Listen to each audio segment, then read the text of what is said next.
Alors, dans l'exercice 58, on vous demande de déterminer le signe des expressions qu'on vous donne. Donc, pour la première expression, donc 0,5 plus exponentielle de x, donc on a 0,5 qui est un nombre positif, exponentielle de x qui sera toujours positif, hein, comme n'importe quelle exponentielle. Donc, quand j'ajoute les deux, j'ajoute deux nombres positifs, donc a de x va être positif sur R. Pour le deuxième, pour le petit b, pareil, 1 plus 0,5 exponentielle de x, j'ai 1 qui est positif, 0,5 qui est positif, et exponentielle de x qui est positif. Donc quand je vais faire le produit d'un nombre positif par un nombre positif, ce sera positif, et quand j'ajouterai 1 au résultat, bah, ce sera toujours positif. Donc b de x est toujours positif sur R. Et enfin, C, c'est moins 10 exponentielle de x. J'ai moins 10 qui est négatif. J'ai exponentielle de x qui est positif. Donc quand je multiplie un négatif par un positif, le résultat sera négatif. Donc C de x est négatif sur R. Alors j'ai choisi de le faire par des phrases. Vous pouvez aussi résumer ce que vous dites dans un tableau, hein, comme on l'avait fait dans le cours. Ensuite, exercice 59, même consigne. Donc, pour le a, j'ai moins 1, moins exponentielle de x. Donc, moins 1, c'est un nombre négatif. Exponentielle de x, c'est positif. Donc, moins exponentielle de x, l'opposé, ce sera donc négatif. Donc, quand je vais ajouter un nombre négatif à un nombre négatif, j'obtiens un nombre négatif. Donc, a de x est négatif. Ensuite, pour le b, j'ai exponentielle de x sur exponentielle de x plus 1. Donc exponentielle de x est strictement positif. Et forcément, si j'ajoute en plus 1, ce sera encore strictement positif. Donc là, je suis en train de diviser un nombre positif par un nombre positif. Le résultat sera positif. Donc b est positif sur R. Et enfin, petit c, j'ai exponentielle de x fois 2 plus exponentielle de x. Donc même chose, exponentielle de x c'est positif. Donc du coup, quand j'ajoute 2, c'est encore plus positif. Et donc, quand je fais le produit des deux, quand je les multiplie, un positif par un positif, ça donne un positif. Donc C de x est positif aussi. Ensuite, je passe à l'exercice 61. Donc là, un petit peu plus compliqué. Les expressions ne sont plus aussi simples. Et là, on va avoir besoin, comme on l'a vu dans le cours, de factoriser les expressions. Donc là, pour la première, j'ai 5 exponentielle de x moins x exponentielle de x. Je vois clairement le facteur commun qui est exponentielle de x, donc je factorise. Dans le premier morceau, il va donc me rester 5, moins, et dans le deuxième, il va me rester x. Donc je vais pouvoir faire le tableau en décomposant. Je fais d'abord une ligne pour exponentielle de x. Je sais qu'une exponentielle est toujours positive.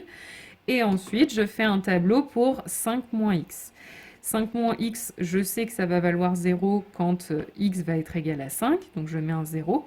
Et ensuite, 5 moins x, c'est une fonction affine qui est décroissante, puisque j'ai un coefficient directeur, un nombre devant le x, là, qui est moins 1. Donc un nombre négatif, donc ma fonction affine va être décroissante. Donc elle va d'abord être positive, puis ensuite négative, donc plus, puis moins. Et enfin, a de x, ce sera donc le produit de ces deux lignes, donc plus fois plus, ça fait plus. Plus fois 0, ça fait 0. Et plus par moins, ça fait moins. Alors, ensuite, pour le B, même chose. Donc, on a encore une expression un petit peu trop compliquée. Donc, ce qu'on va faire, c'est qu'on va déjà la factoriser, puisqu'on repère un facteur commun qui est exponentielle de x. Donc, je factorise. Dans le premier morceau, il va me rester seulement x au carré, moins, et dans le deuxième, seulement x.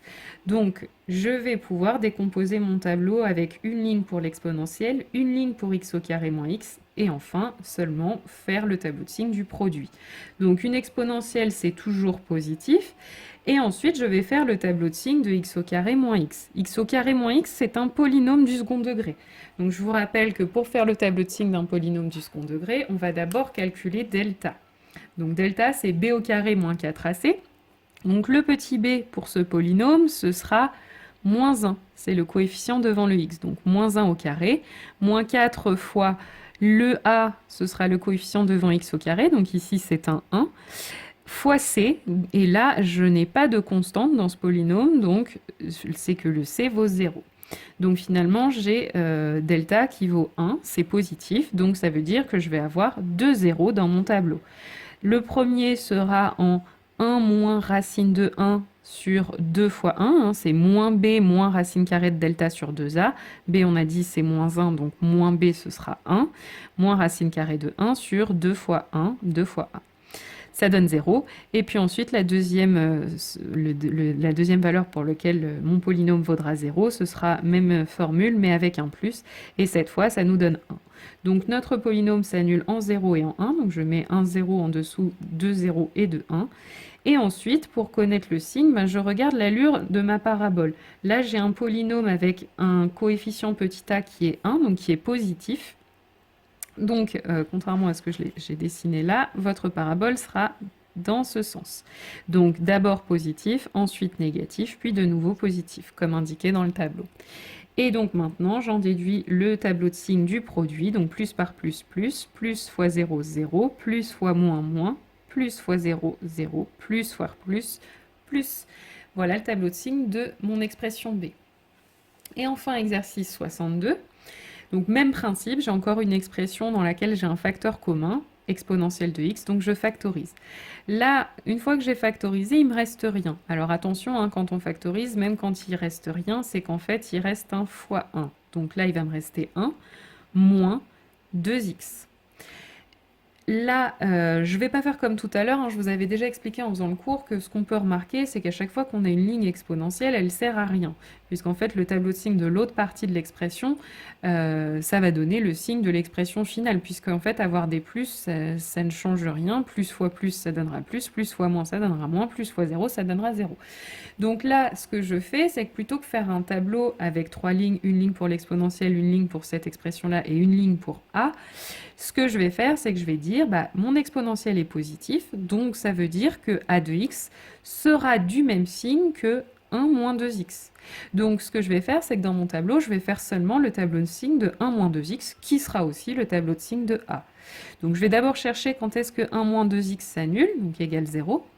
Donc je fais passer le 1 de l'autre côté qui devient moins 1, et ensuite je divise par moins 2 des deux côtés. Donc ça va me donner x égale moins 1 sur moins 2, c'est-à-dire x égale 1 demi. Je mets le 1 demi dans mon tableau avec un 0 en dessous. Et ensuite, cette expression, c'est une fonction affine avec un coefficient directeur qui est moins 2, qui est négatif, donc fonction affine décroissante. Donc d'abord positif, puis ensuite négatif. D'où le tableau de signes de A. Et pour le petit b, encore une fois, j'ai un facteur commun qui est exponentielle de moins x cette fois-ci. Donc je factorise par exponentielle de moins x. Ici, dans le premier morceau, il va me rester x moins. Et dans le deuxième morceau, il va me rester x au carré. Donc c'est la même chose, hein. Je pourrais faire une ligne pour exponentielle de moins x, une ligne pour ce tableau, pour ce polynôme. Mais je vais préférer faire une petite remarque comme quoi cette expression exponentielle de moins x ne va pas influencer sur le signe puisque c'est une exponentielle. Elle va donc être positive, même si c'est exponentielle de moins x. Une exponentielle, peu importe ce que vous avez en haut, ce sera toujours positif. Alors j'ai choisi d'aller encore même plus loin dans ma factorisation, plutôt que de faire le tableau de cycle du polynôme, ce qui était tout à fait possible. On pourrait calculer delta, mais je voudrais vous montrer qu'ici, on pouvait aller un peu plus loin. En factorisant, il y a un deuxième facteur commun, c'est le x. Donc j'ai décidé de factoriser par x. Donc si je factorise par x, là, il va me rester, on se rappelle, rien, donc c'est qu'il reste en fait 1, moins, et donc dans un x au carré, une fois que j'ai factorisé par x, il me reste encore un x, donc moins x. Donc ce que je vais faire, c'est donc, je le dis, hein, mon exponentiel est positif, donc b de x sera du signe de x fois 1 moins x. Donc je vais faire une ligne pour x, une ligne pour 1 moins x. Donc x, quand est-ce que ça s'annule? Ça s'annule quand x vaut 0, donc je mets un 0 en dessous. Et puis x, c'est une fonction affine qui a pour coefficient directeur 1. C'est donc une fonction affine croissante, donc d'abord dans les moins, puis dans les plus. Et puis 1 moins x, quand est-ce que ça s'annule? Ça s'annule en 1, donc je mets un 0 en dessous du 1. Et puis ensuite, j'ai un coefficient directeur qui est moins 1, négatif. Donc ma fonction affine sera décroissante. Donc d'abord positif, et puis ensuite négatif. Et enfin, je peux faire le tableau de signes de b de x en faisant le tableau de signes du produit, donc moins par plus, moins, plus par plus par moins, moins. Et puis n'importe quoi fois 0, 0. D'où le tableau de signes de B. Et je le répète encore une fois, on aurait pu faire plutôt que de détailler en 2 lignes comme ça, on aurait pu faire le tableau de signes de ce polynôme. Normalement, vous devez trouver quand même le même tableau de signes qu'ici.